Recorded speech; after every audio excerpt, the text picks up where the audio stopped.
Magandang araw po mga kapuntos, at sa araw na ito po meron po akong tampok na video para sa inyo at sana ay magustuhan ninyo. Kaya sa mga bago pa po sa aming channel, please po don't forget to hit the subscribe button at ang notification bell para maging notified kayo sa bawat video na ilalabas ko sa channel na ito. At bilang kahilingan po ng punto por punto team at naway maintindihan po ninyo, sana po wag nyo pong i-skip yung mga ads sa aming mga video. Sa maliit na bagay na po na yan, malaking tulong po yan sa ating programa at sa ating ministry. Sana po maunawaan po ninyo. Maraming salamat po, kaya wag na po natin patagalin. Simulan na po natin.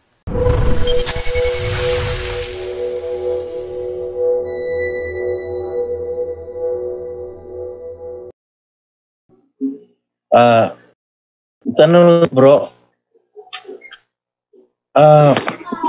kailan ba nagsimula ang Catholic Defender?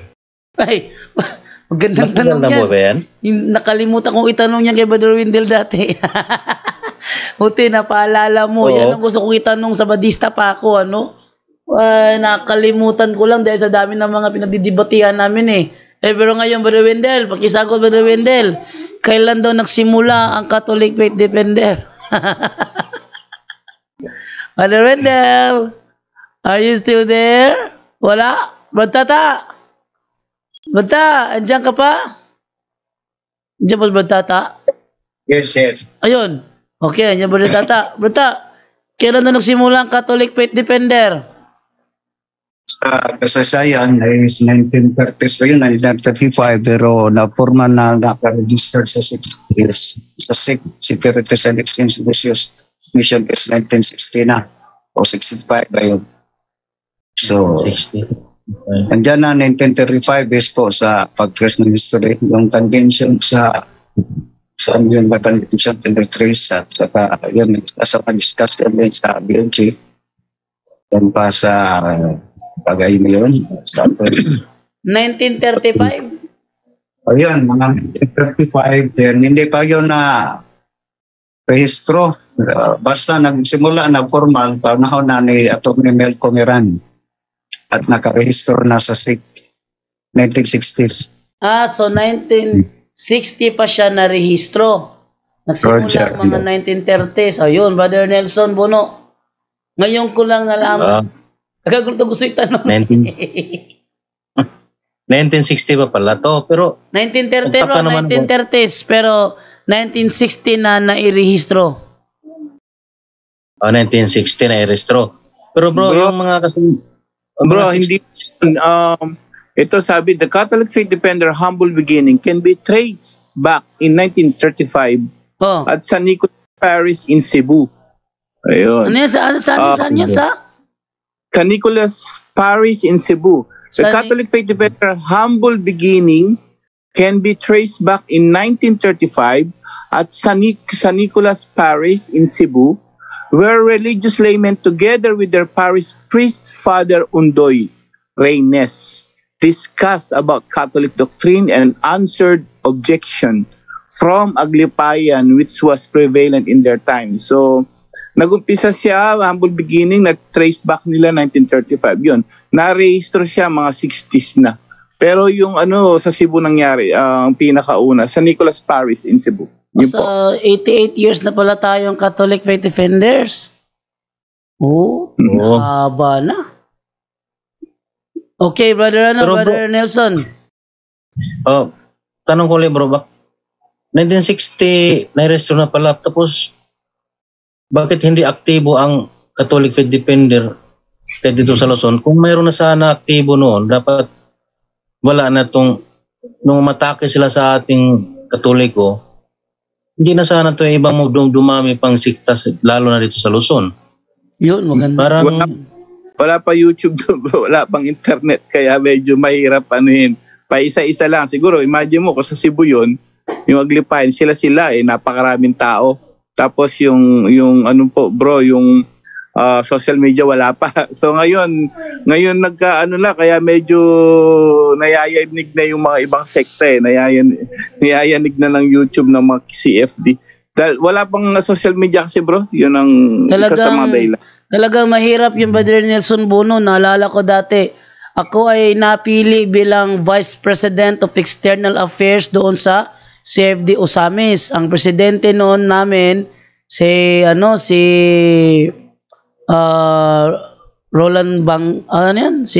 Rolly Bangos, yung presidente. Yung internal naman, Vice President of Internal si Mario De Horas.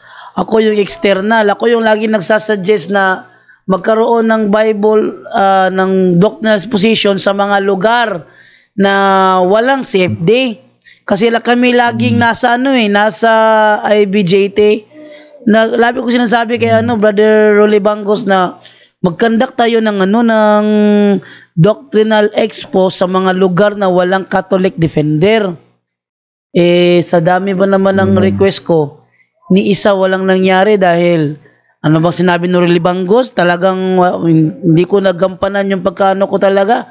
External kasi yun ang gusto kong mangyari dahil yung mga tao, ulit-ulit na lang, lagi na lang yan ang tinatapik, ulit-ulit na lang.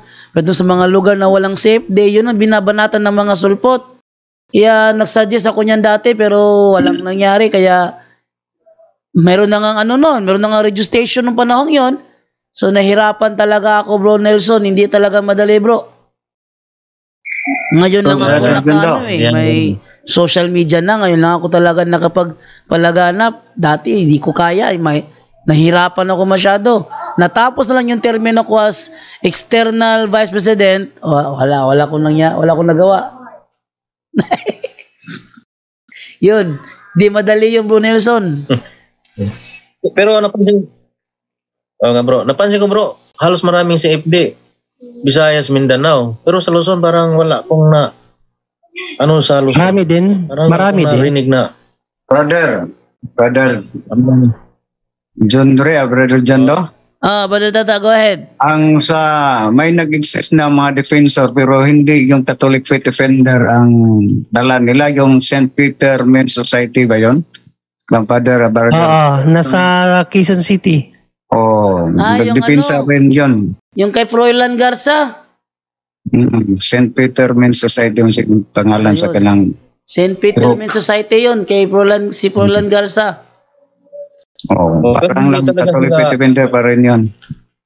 Ang dito sa Luzon, hindi talaga kasing active sa Visayas, Mindanao na talagang kahit although mayroon na rin sa plaza-plaza dito, diba-dibate, pero hindi kagaya talaga dyan sa Visayas, Mindanao na talagang aktibo, lalo na dyan sa Cebu, sa Cagayan, sa Bohol, Ang sa noon, brother, particular dito sa Osamis, walang proper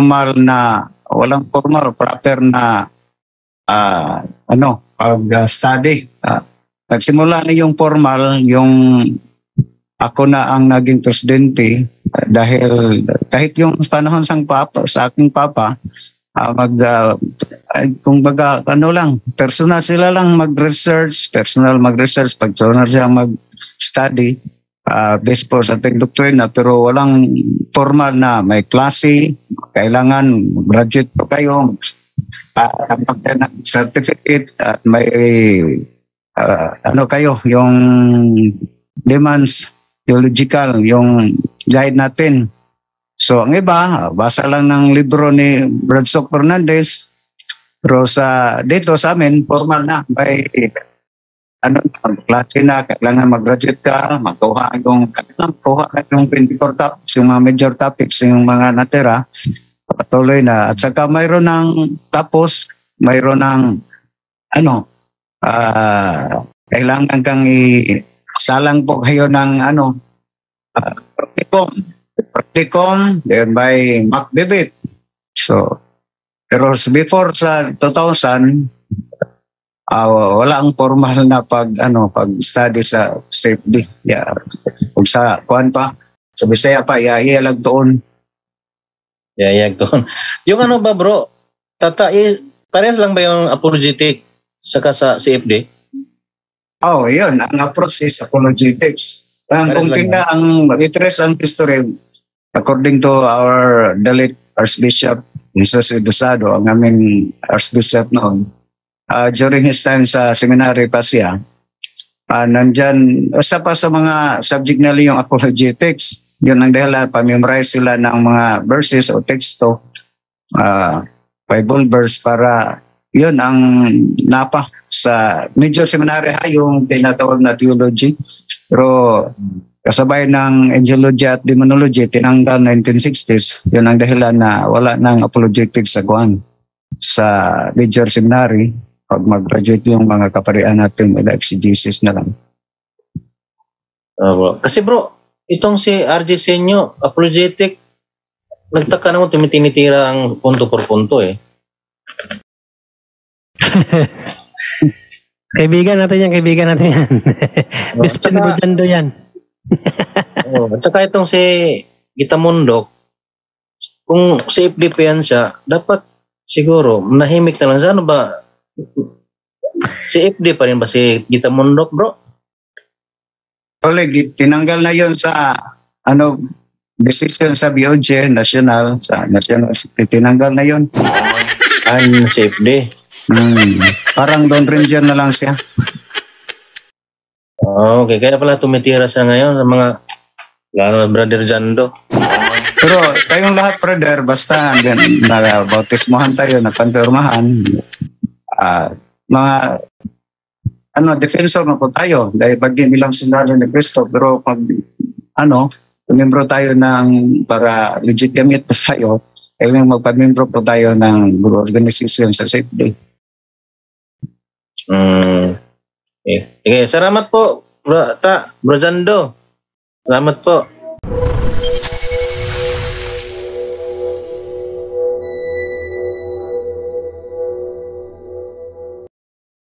Salamat din ba nila, Bro Jando? Sakit lang, Bro Jando. Sagutin ko lang to si Bicolano Otong. Bicolano, ano yan?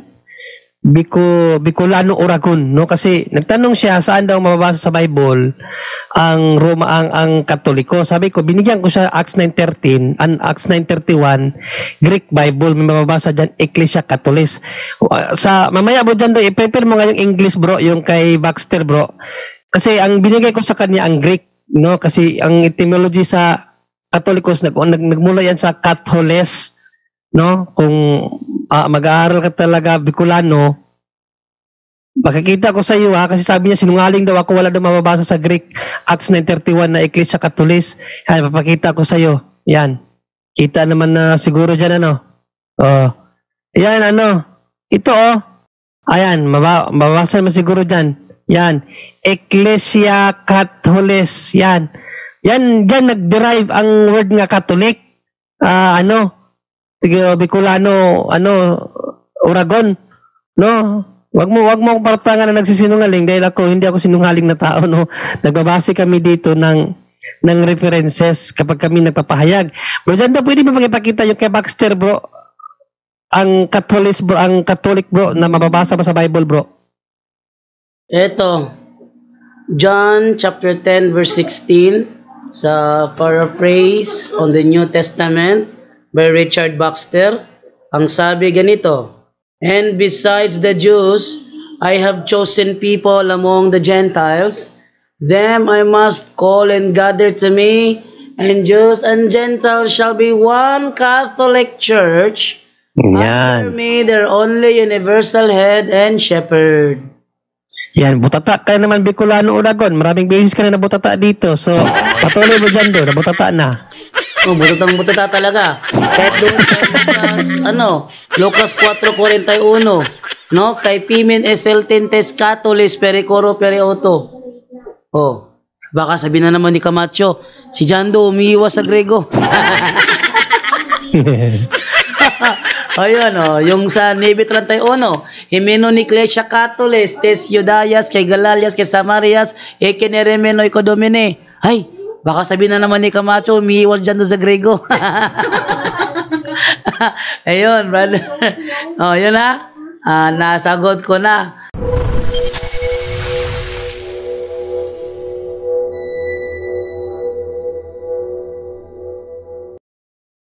Dito naman tayo ngayon kay Tuper.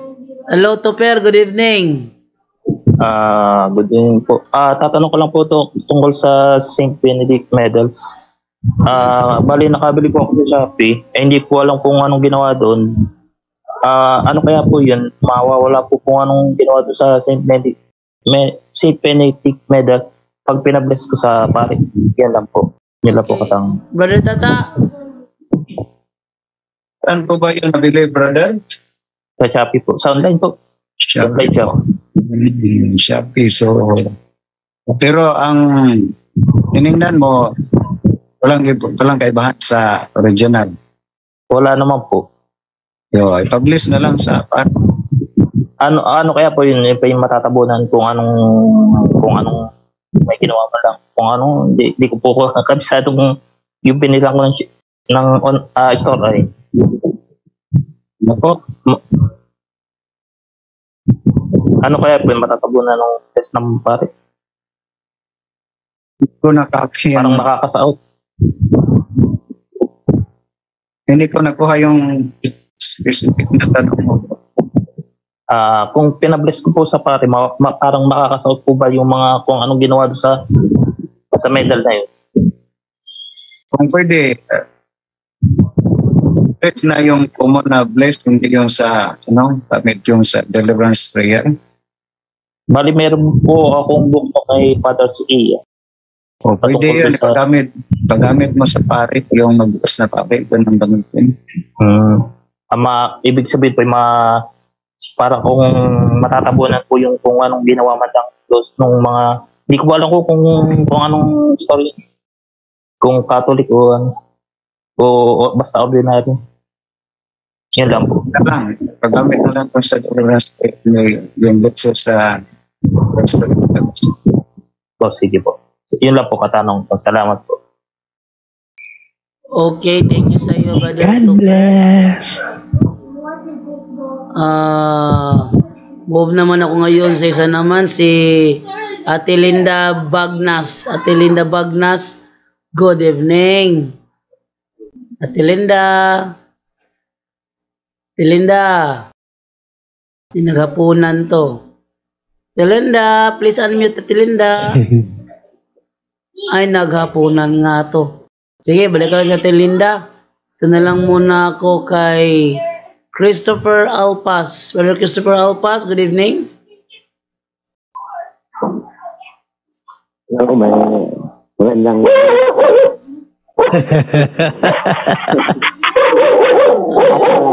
Yun lang. No. Hello. Gusto yata magtanong ng aso mo dyan daw. Hello, bro Christopher.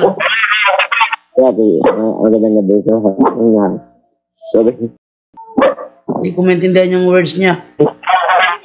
Kaya nga, di maklaro. Christopher? Tatanggalin ko muna yung headset ko. Kaya mo na. Wait.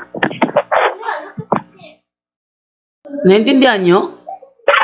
Hindi. Christopher Alpas? Hello. Hello. Yan. Go ahead, bro. Hello. Narinig ba ako? Yes, Okay, go ahead, okay. bro. Go ahead, bro. Go ahead. Testimony na. Testimony sa Testimony ano, na bro? ako. Ano yung testimony mo? Tungkol sa sa mga nangyari sa akin nung 2 weeks na hanggang ngayon kasi naka-relate ako kay Ate Deng kanina kasi yung pagsimba ko kanina feel ko talaga yung presence ni Jesus talaga sa Holy Eucharist. Napaiyak talaga ako. Napaiyak ako ng bigla talaga. Kasi yung hindi na ako nagbabasa sa pare. Kasi yung pare namin dito, yung isang pare namin dito, bali 4 lang pare dito sa Barili. Tapos, yung pare na ano ko is mabilis siyang magsalita. Pero hindi na ako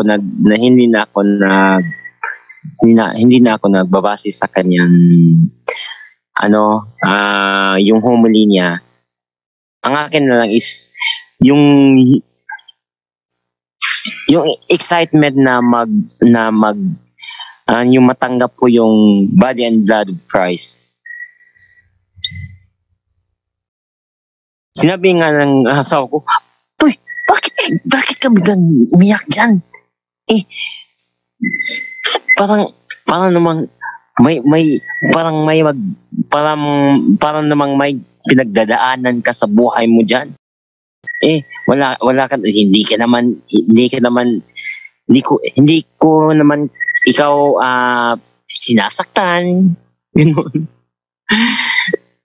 Pero yung presence talaga ni Jesus Christ sa Holy Eucharist is grabe talaga. Kasi ngayong week na nga to, this past week lang is by praying the 4 days, ito pa rin ang ipipreach ko is for the 4 mysteries of the Rosary.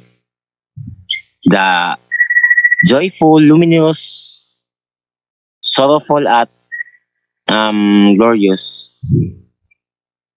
And nakapag-preach na ako sa office ng Peso office, yung kasama ko noon sa Peso. Nag-preach ako doon about the Rosary. Kasi yun nga,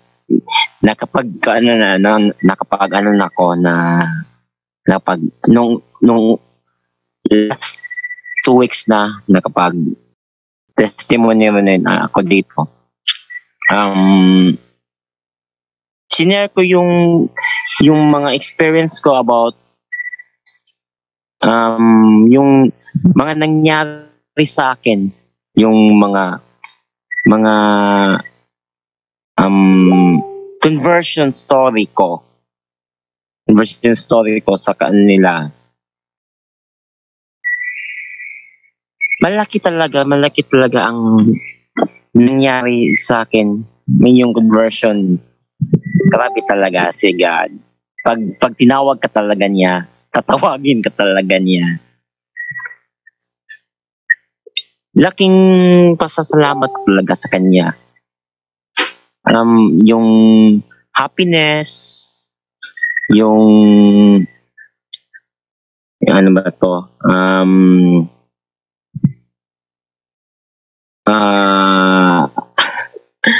Ano ba to? Yung peace, yung peace talaga. Inner peace. Grabe. Parang wala na akong iniisip na wala na akong iniisip na mga worries, kasi nilift up ko na talaga lahat sa Panginoon. Yung mga worries ko, mga hatred ko, yung lahat wala na talaga, kasi siya na lang bahala sa akin kung anong gusto niyang ipagawa sa akin lahat. Yun talaga, salamat talaga. At salamat din sa punto per punto, kasi dito ako na-mold ako dito dahil sa inyo. Lalo na kay Brother Darwin, kasi sumusubaybay talaga ako sa kanya. Yung pagpunta niya nga dito sa Aligre at saka sa Badjan, sayang nga hindi ako nakapunta kasi malayo sa amin. Pero baka balang araw makapunta rin siya dito sa Barili. Salamat talaga, salamat. Yun lang. Yun, maraming salamat bro Christopher, no? Hello. Sa yung nakapagbagbag damdaming kwento. Yes bro, okay na bro? Okay na. Yan, maraming salamat sa pag-share mo bro sa yung karanasan bro, no? So, bro Jando? Okay, so since wala si bro Jando, kita natin si bro Christopher, si brother Lunda Bagnas naman. Brother ba, sister? Paki-open nga lang po ng camera, kapatid, kasi nakalimutan namin kaganina si bro Christopher ipa-open yung camera. Kapatid? Lunda Bagnas, sister, brother? Is that you? Taas to unmute. No, Brad. Ay, ano ba to, brother, sister? Mahina ang signal ko, Brad. Okay, sister, hindi kaya mag-camera, sister? So, Brad. Na-mute ka ulit. Ask to unmute. Ayan. I-unmute to, sister. Yes, ayan, sister. Welcome po. Magandang gabi sa iyo, sister. Yun lang, nawala. Nawala si sister. Sister. Nawala si Sister Bagnas. So, yun, no?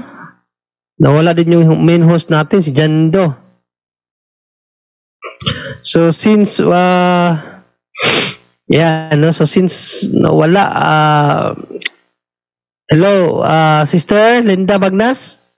Lunda. Ayun, nakabalik na. Unmute. Hello, Brad. Ayan, sister. Mahina ang signal ko. Ayan, okay naman, sister. Sige, ano po kayo? Mag-testimony or magtatanong? Mahina talagang signal ko, Brad. Sige, wag na lang po kayo magkamera, sister. Wag na lang po kayo magkamera para lumakas. Hello. Yes, wag na lang kayo magkamera, sister. Good evening po. Good evening po sa lahat, Brad Janry. Okay po, sister. Ano ba? Mag-testimony kayo or magtatanong? Magtatanong kayo, sister, o ano?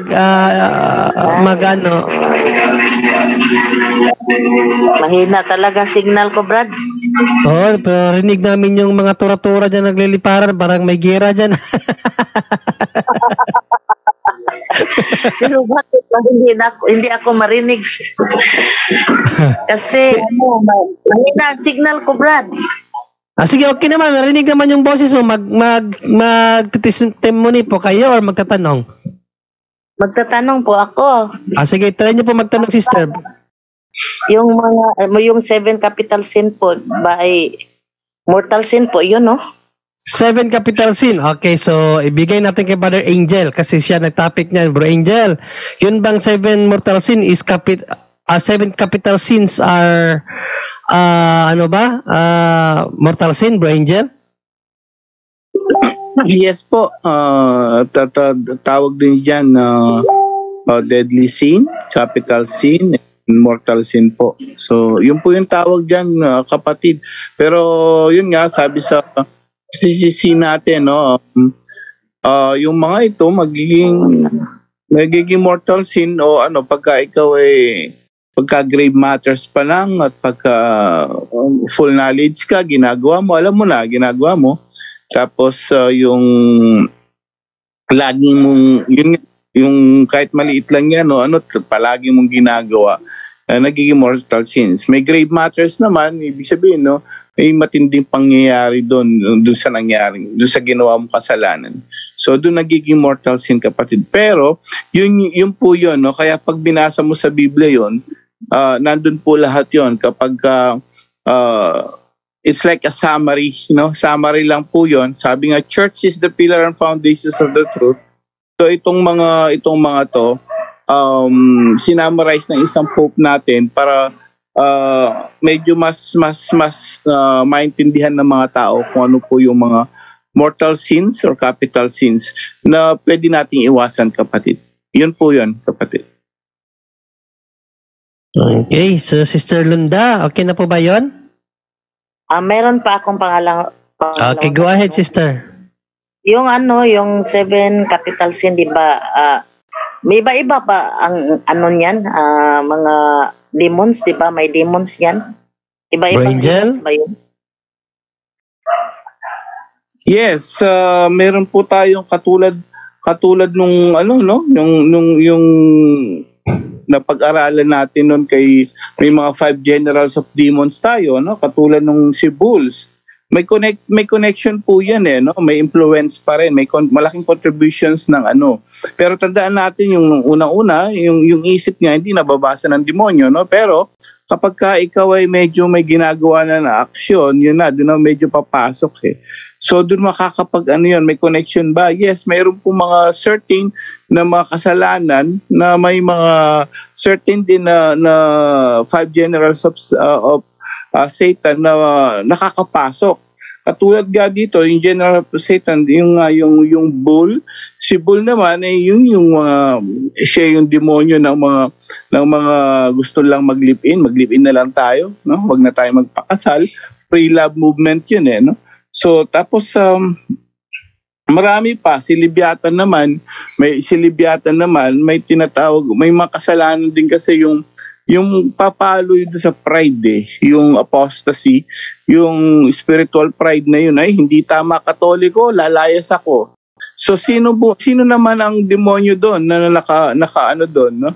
Nakapasok kapag lumayas na talaga, ibig sabihin inallowed mo pumasok. Sino yun? Yung si Leviathan naman, no? So lahat po yan may mga may Asmodeus, yung mga yung last, one of the several capital sin is lust. So yung lust na yon, LUST, no? Yun naman yung sa mga kabaklaan din, homosexuality, at yung live-in din. Sino naman yon? So si Asmodeus. So yun nga, may mga certain, may contribution po, may mga pumapasok ng mga evil spirit po. Actually, mga 5 generals yun of Satan, kapatid. Yes po, meron po. Kada isang deadly sin po, kapatid. Yan, so meron Sister No at by the way, kakapasok lang ni Father Darwin, no? So Sister, last question at ibigay natin kay Father Darwin sa kanyang pagbati at sa sacramental blessing. Sister, last question.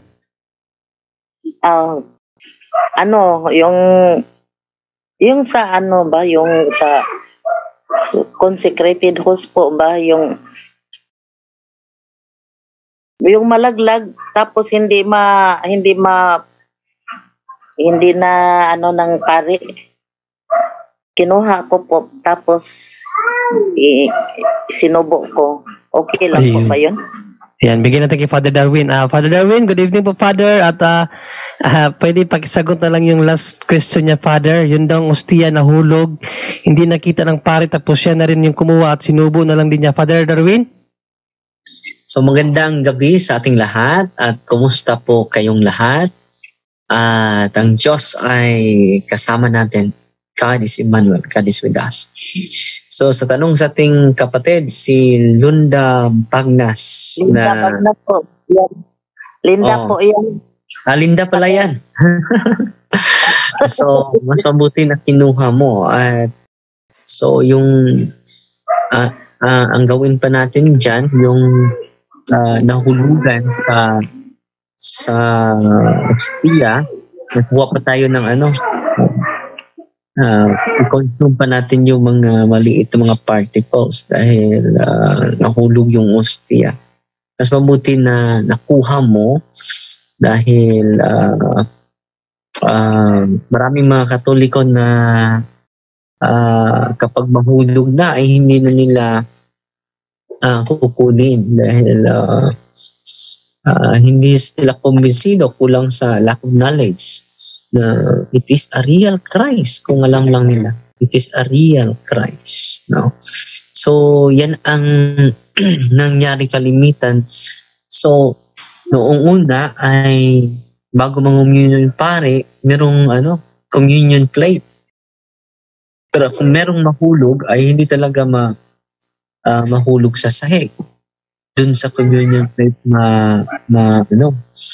doon mahulog. So wala na yan ngayon.